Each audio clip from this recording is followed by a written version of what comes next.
semuanya, perkenalkan saya Rafida Siregar dengan NIM 11S22050 dari Prodi S1 Informatika. Pada kesempatan kali ini saya akan menjelaskan mengenai aplikasi University yang telah saya buat sebagai salah satu hasil yang saya dapatkan selama saya magang di PT Tera Multiwahana. Nah, di aplikasi University ini kurang lebih seperti sistem report yang dapat membantu kita data-data yang ada di universitas ataupun mendokumentasikan atau mencetak data-data tersebut. Nah, seperti misalnya ini ada mata kuliah, fakultas, KRS, dan nilai mahasiswa. Nah, kurang lebih menu ini memiliki fitur yang sama dan list and print. Jadi dia bakalan semua list-list mata kuliah yang ada di universitas.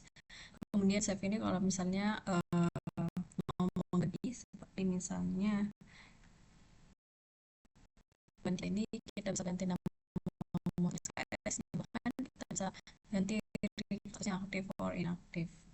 Nah, kemudian kalau misalnya mau save, tinggal save aja, nanti dia bakal aktif.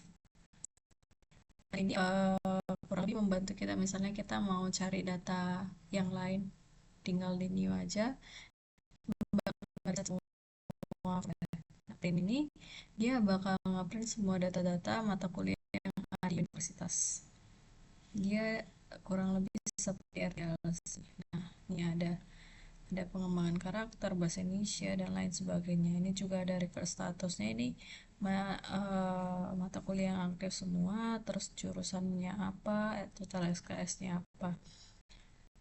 Nah, kemudian di fakultas juga kurang lebih seperti itu. Kita bisa cari kode fakultasnya apa, misalnya C001.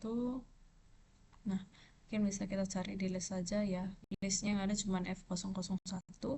Jadi dia bakalan menampilkan kode fakultas dan F001. Bisa juga kita ganti fakultasnya ataupun active inactive. Nah, new ini kurang lebih buat masukin kembali biar kita bisa mencari data yang lain. Nah, print ini akan memprint daftar fakultas yang ada di universitas. Nah, kalau misalnya di list tadi kan dia hanya menampilkan yang aktif, sedangkan yang di print dia bisa menampilkan universitas yang tidak aktif. Bisa diprogram kembali kalau misalnya memang kebutuhannya di list itu menampilkan semua universitas, tapi di reportnya itu dia menampilkan yang aktif doang. Itu bisa diubah dari kode programnya. Nah, kalau misalnya KRS ini kayak menampilkan berapa jumlah KRS mahasiswa yang sudah diambilnya. Misalnya nomor induk mahasiswa kita ambil sama sejabat, terus misalnya di semester 1 dia udah berapa SKS sih, kita bisa lihat nih, ini mata kuliahnya bisa kita tambah, bisa kita delete, terus nanti tinggal di print aja. Nah, ini dia bakalan menghasilkan data ya, ini NIM-nya NIM berapa, semester berapa, fakultasnya apa, jurusannya dari jurusan apa, total SKS yang udah diambil berapa, kemudian ini semua bisa kita hapus, bisa kita tambah. Misalnya kita hapus MK003, berarti total SKS-nya bakalan menjadi 18 seharusnya.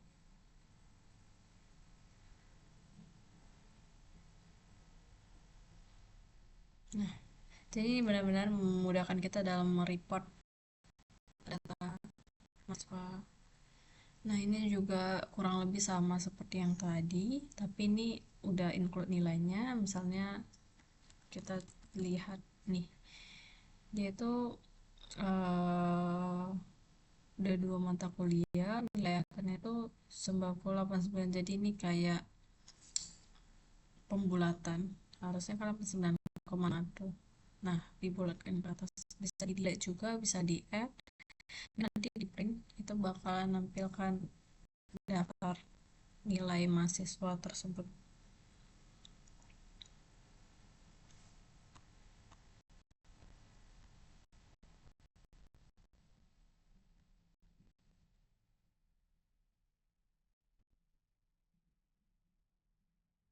Nah, kita bisa lihat si Samuel Sijabat semester 1 dia itu nilai akhirnya 89,5. Bisa kita lihat kode mata kuliah, kemudian skornya berapa, kurang lebih seperti itu. Nah, saya juga akan menjelaskan satu program aja, kurang lebih cara ini yang sama tadi. Jadi untuk program nilai terakhir ini tadi nilai tidak. Nah, ini bisa cara masih ada dia jadi di TMA itu dia udah ada buat widgetnya sendiri yang tinggal kita bisa pakai. Nah, ini kan lookup entity. Nah, dia nanti bakalan nge-hit API untuk entity tersebut. Adalah MKV, MKSV.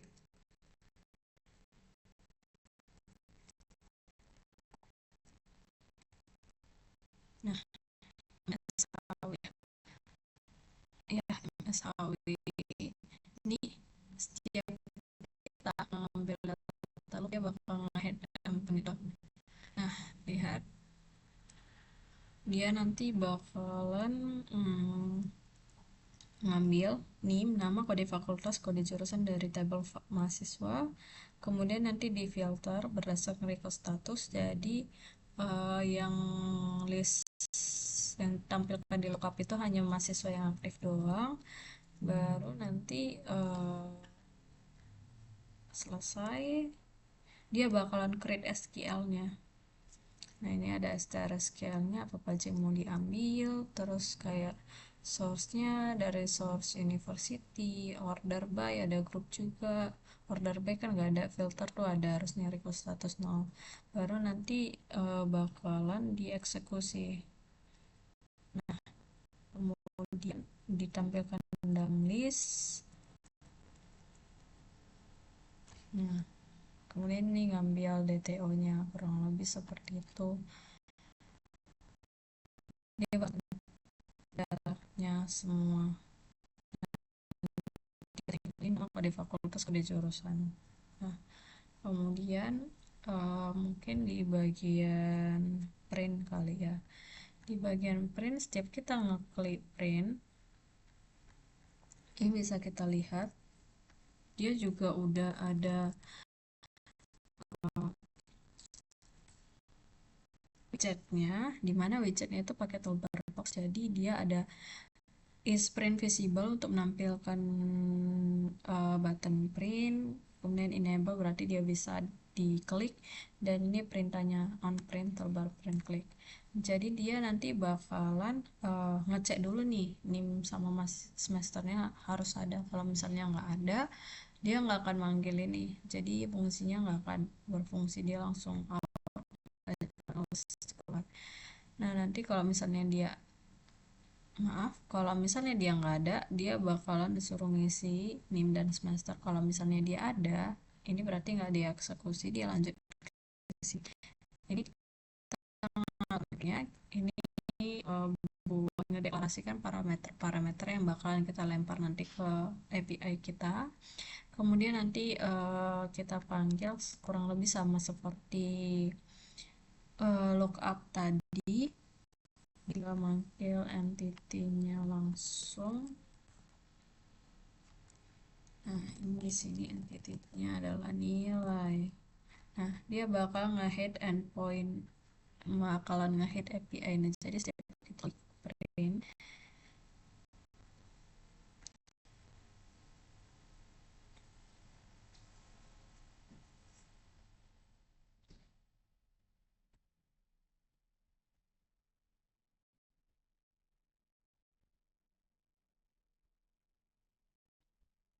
kita ulangi dulu head yang break. Nah,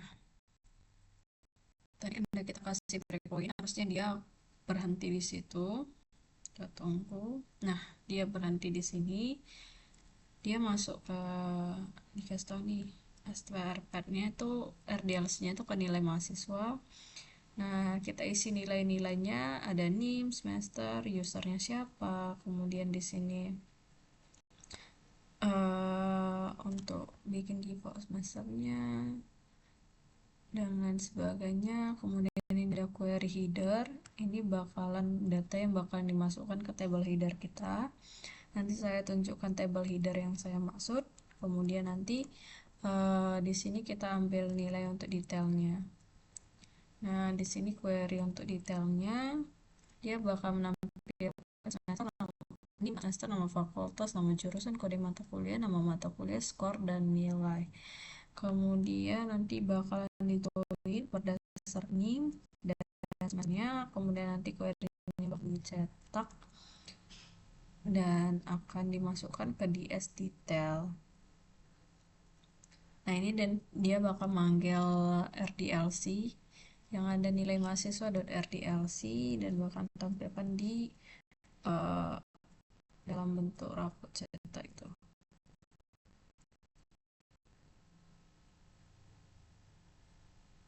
Harusnya udah. Bentar ya.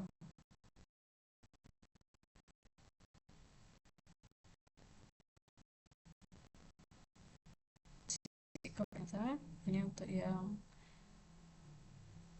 kode desainnya. Nah, dia bakalan tampil. Masa saya masuk my table itu ada di nah di sini table DS detail.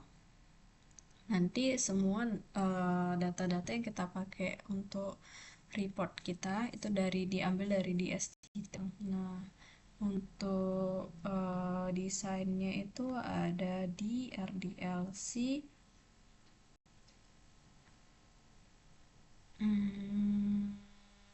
Ya, nilai mahasiswa RDLC.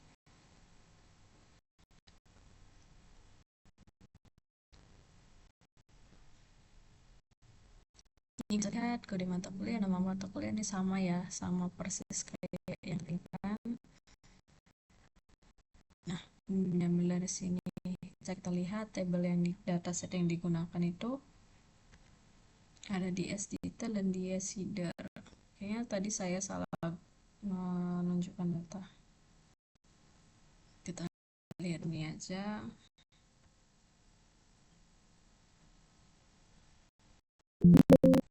Oke, jadi data source yang digunakan itu ternyata nilai mahasiswa yang dimana tadi saya menunjukkan yang nilai ya. Nilai mahasiswa berarti yang ini. Ya, dari detail, header. Jadi tadi query yang dieksekusi itu datanya bakal dimasukkan ke access ini, kemudian nanti RDLC kita bakal menggunakan yang ada di sini. Jadi kalau misalnya dia nggak masuk ke sini datanya, ya data yang ada di RDLC kita bakalan kosong, nggak ada data yang benar-benar kosong gitu. Nah, mungkin sekian penjelasan dari saya. Kurang lebih sistemnya seperti itu, hampir sama di semua fitur karena semua fitur rata-rata fungsinya sama. Kalau misalnya ada kesalahan dalam penjelasan, saya mohon maaf. Sekian dari saya. Terima kasih.